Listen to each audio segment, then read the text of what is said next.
Yes, guys, you know what time it is. It's your boy Jack here at the Irish Hotspur, and we have signed Fraser Forster.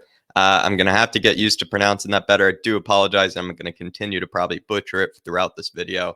So I'm looking forward to the lessons that I'll be getting on the fan show. But everybody, we have just signed him via Fabrizio Romano News. He's basically said that he has reached a full agreement with the club. His contract was expiring this summer, so it is on a free. Looks like it is going to go through. Sam Johnston news. They did look strong, but it looks like with the case of Sam Johnston, perhaps there were maybe better offers on the table for him. He still maybe could look at some clubs that could offer him first team football in the Premier League, and I think that's what maybe he's taking. Perhaps I think Crystal Palace might be the one that is kind of luring him away, and you could see why he might take that one over Spurs. But let's talk about Fraser Forster here, everybody. Born in Hexham, England, age 34. He's actually a year younger than Lloris, born in 1988. Height 6 feet 7 inches, 2.01 meters tall. The man is, I think, about as tall as LeBron James, to put that in perspective. Youth club, Newcastle United, actually, where he spent a lot of his years, even in his senior years, kind of developing as well. He, of course, was on loan plenty of times at Newcastle, but that was kind of his first parent club, you could say. Highest market value ever in his career, 13.5 million pounds. And then let's kind of break down his stats, everybody, for it. In the 2014 15 season with Southampton, he actually had, these are all his Premier League stats, all of the Premier League seasons that he's played. I feel like that's the best sort of metric to figure out whether he is maybe a decent goalkeeper, at least looking at stats.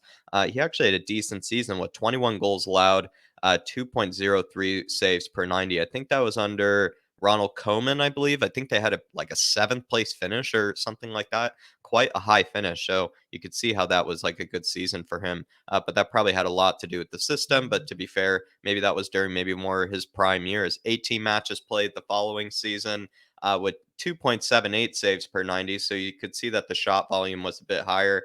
Definitely conceded a lot more goals. So maybe you could say that wasn't as good of a season. Perhaps I could have highlighted that red. The following season, 2016-17, 38 matches played. So he's played a full season in the Premier League, 48 goals allowed, and 2.16 saves per 90. So not nearly as many saves per 90 as other seasons, as you can probably see below, or even, the previous season above. Of course, he didn't play nearly as many games then, but the 48 goals allowed, I think, is actually not too many when you look at an entire season of football. I think that was under Club Puel, perhaps in 2016-17, because it was something like 48 goals was, well below majority of the teams in that region. I think that was like an eighth place finish or something like that for them that season.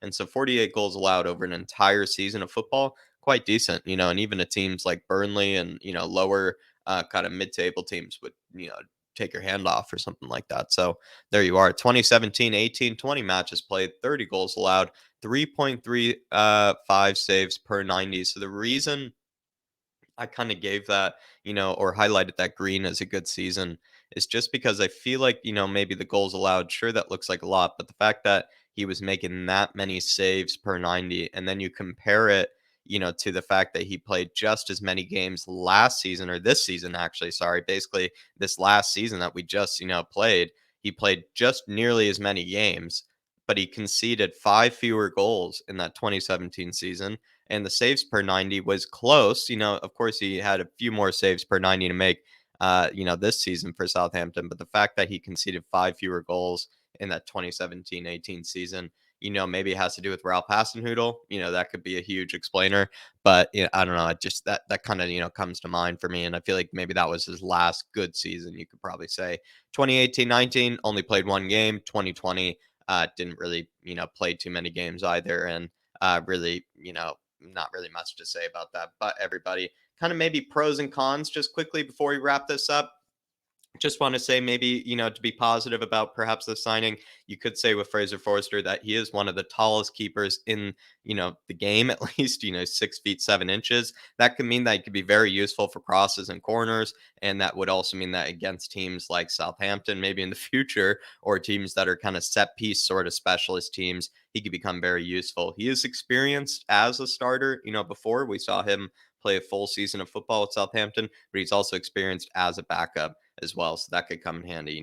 He's comfortable with both European competition experience with Celtic. So maybe that could come in handy as well. The fact that he has played in European competitions, has played for teams who dominate the ball. He's played for teams who sit really deep. And he's played for teams who play like Ralph Hasenhüttl, very risky. So he's played for a variety of styles, which maybe helps as well. He could be maybe a better, more mature head in the dressing room than Galini too. And then the last thing is that maybe that homegrown quota obviously has to come into play. That can be a positive.